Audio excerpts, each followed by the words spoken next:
Doom v Vamos v Vamos Epicureans. This is the Marvel Epic Collection Podcast One-Shot Edition. I'm your host, Nick Smith, and I'm joined by... Stojr from Stojr Shelf. How's it going, Nick? I'm doing well, particularly since we are participating in Kurtis Findlay's Epic Marvel Podcast Reading Club, and this one-shot is going to be our thoughts on today's issue, which is Uncanny X Men number 142, Mind Out of Time. Alright, so the battle between the X-Men and the new Brotherhood of Evil Mutants continues, as does the fight between the interred mutants and the Sentinels in the future. And while the future mutants are being picked off one by the Sentinels, the X-Men of the present succeed in preventing the assassination of Senator Kelly, thus preventing the bleak future from occurring. Or so we think, because we're left with a scene at the end of Senator Kelly meeting with the industrialist Sebastian Shaw of the Hellfire Club, discussing how they could bring back the Sentinel program. Alright, Stojr, what are your thoughts? This is a satisfying part two to this storyline, with some great action between the different characters. I really enjoy the way that Pyro's powers are displayed throughout this issue. I think that looks really cool. You get some teases of how that Mystique and Nightcrawler's relationship there might be something there, because of the way that she talks to him and the way that they both have the same exact kind of blue hue to them in their skin, or fur in Nightcrawler's case. The death of Wolverine in this issue is sort of iconic, of just kind of melting all of the flesh and skin from his bones, and you're left with really your first view of that adamantium skeleton, right? They talked about it, in previous things, but there hasn't been any sort of, to do another Terminator reference, there hasn't been like a T2, cut flesh off his arm and kind of see the inner workings of him seen at this point in comics. The death of Storm and Colossus in this issue in the future is all very real. Like you didn't get these types of storylines back then, where you see a lot of characters die. I know that that happens, and people know that it's an alternate universe or it's a alternate future or whatever. But here you get the systematic murdering by Sentinels of these different characters. Leading up to Kitty Pryde saving the day, right, and just kind of throwing off Destiny. The device that Mystique has to block Xavier goes back to my quibbles with, we dial up Professor X's power set or his feebleness depending on what the storyline has. So it's a small quibble I have, but how did she know how to create a device that does that? It's just oh yeah, I got a little thing that blocked my mind from his. But at the same time, if there's a shapeshifter in the room, are you going to trust any stranger? I'd be wary of anybody in there as you go through things. So yeah, I really enjoy this issue, and I think it leads to an interesting conclusion that I actually don't remember, which is what is Shaw's motivations here? He is a mutant, Yeah. so why is he helping with this? And I actually don't remember the answer to that, other than maybe he's just greedy and wants money. And do you happen to recall, is Henry Peter Gyrich is he a big figure in Avengers at this time, and that's why the reveal's so interesting, or is this his introduction? I'm not sure about him either. Honestly, I'm not sure. Yes, he does become a figure in the Avengers because he's the government liaison to the Avengers. Mm-hmm. But I don't know if that's at this time or not, honestly. I wonder if we could look it up real quick. We'll see how fast I can do this. So Henry Peter Gyrich. No, he was already in Avengers. Was he? 165 November 77. So Okay, yeah, I so remember yeah, seeing alright. him. He's on that cover where he's there's all these Avengers around the table, and he's there can only be 7. And I remember seeing that recently. I just couldn't remember chronologically if that was before or after this. So it must have been before this. Mm-hmm. So yeah, that's an interesting connection to the rest of the Marvel universe, where you have this figure that is not necessarily a good guy, but not a bad guy either in Avengers. He's been an annoyance to them, but a necessary annoyance in their sort of government establishment and the way they're connected to things.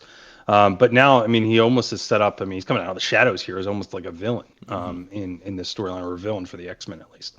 What are your thoughts? Um, there's the cynical part of me that wonders if setting up the government as the villain is because there has just been a when this came out, there's just been a party change of who's in power, right? It even Mhm. set up in the previous issue that they just had this hard contested election.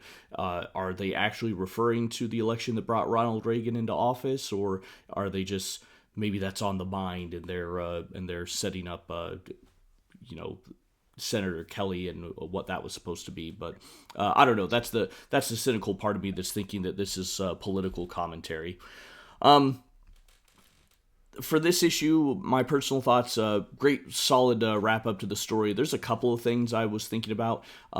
Destiny, the character of Destiny, having a precog as part of the Brotherhood of Evil Mutants, I thought, okay, that's probably useful for planning, but they actually have her on the battlefield.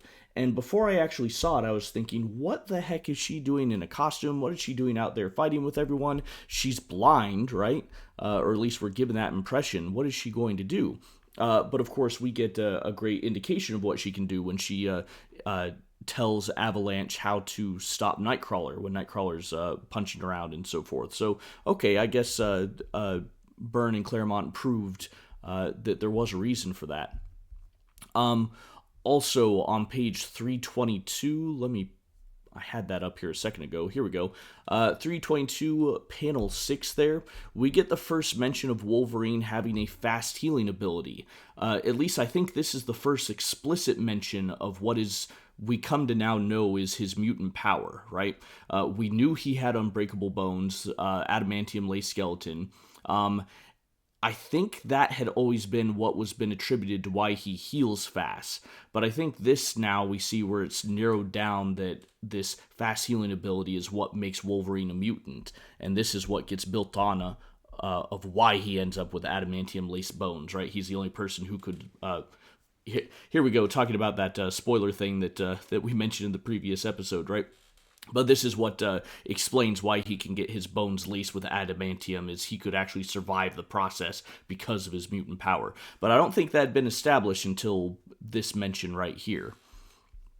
And Yeah, that's how they explain the '90s like no nose Wolverine too. Is that when the adamantium is pulled out of him, his healing factor goes crazy because it was constantly healing him for having like metal poisoning or adamantium mm, poisoning, right? Because so it's not even.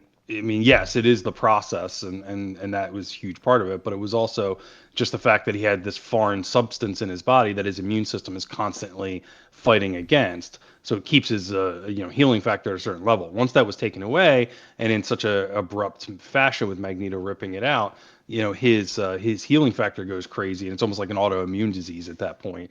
And that was their silly explanation for the no nose Wolverine at that point in time. So yeah, and again, I haven't read those yet, so that'll be news to me. I'll be interested whenever we can get to some of that. Anyway, yeah, this I thought this was just a solid wrap up to the story. There's something about this that makes it feel like this is just the quintessential X Men story, and that's probably because these scenes of the Brotherhood led by Mystique again have been reproduced in other mediums, as we'd kind of mentioned in the previous episode. yeah, I mean, and Destiny is a really important character for Mystique as things go forward, and in the Krakoa era too, right? Because it's a major reason why Mystique is at odds with the leadership of Krakoa, even though villains and heroes alike are all kind of living in harmony, and so to speak, on that one island. So the idea of like what do you do with this precog character is something that Claremont plays with throughout his run, and through the different stories that they tell over the next 100 or 200 issues. But then also gets revisited in that Krakoa era. There's not too many other people that have that same power. Like I don't. There's there's somebody called Dust that is revealed around the new X-Men era that has something similar to to Destiny's abilities, but not the same. But she's pretty unique in a power set capability perspective. Mm-hmm. It did just occur to me, another reason why I'm thinking that this battle feels quintessential X-Men is in the X-Men arcade game. Most of the major bosses you're fighting are members of this Brotherhood of Evil Hmm. Mutants. We always think of Magneto as also being a part of that, and that's because he was the founder of the original Brotherhood. And I'm sure at some point he teams up with Mystique here, but of course that teaming is very prevalent in the movies. But other than Magneto and Wendigo, and then I think some Egyptian character, which I'm not sure if that was meant to be the living monolith or just random bad guy you fight, all the bosses are members of the Brotherhood. So anyway, just another little connection there. Yeah, and I think they're also that X-Men arcade game is based off of that X-Men cartoon that was in the 80s, The Pride of the X-Men. Oh, I've never seen That that. oh, you got to watch that. Oh I mean, yeah. it wasn't a whole it was like what do they call it, a pilot. So I think it's only 45 minutes or an hour. It's like a 2 episode pilot or something like that. So it wasn't a whole series, Mm. but all of these same characters and then the designs basically in the game. I mean, and it's where you get I don't know if you've ever heard it or if I can't remember if the video game has this, but where Wolverine has an Australian voice because that's what they had in there at the time. They didn't have him as Canadian, so. No, I have not seen that. I don't. I don't remember if you hear Wolverine's voice at all in the arcade game. I don't think you do. There's limited voice work that they can actually do. You get Charles Xavier for a little bit, and then the villains talking to you, but the heroes don't typically say stuff. Yeah. But okay, any other final thoughts, Stoger, or should we get out of this because we're doing long episodes now? Yep. No, I'm good to go. All right. Well, again, if you guys have enjoyed our thoughts, follow us on YouTube. We're going to read, rate, and review a full Epic Collection trade paperback every month. These one-shots will come out every day so long as the reading club continues. All right. Thanks very much, guys. We'll see you next time.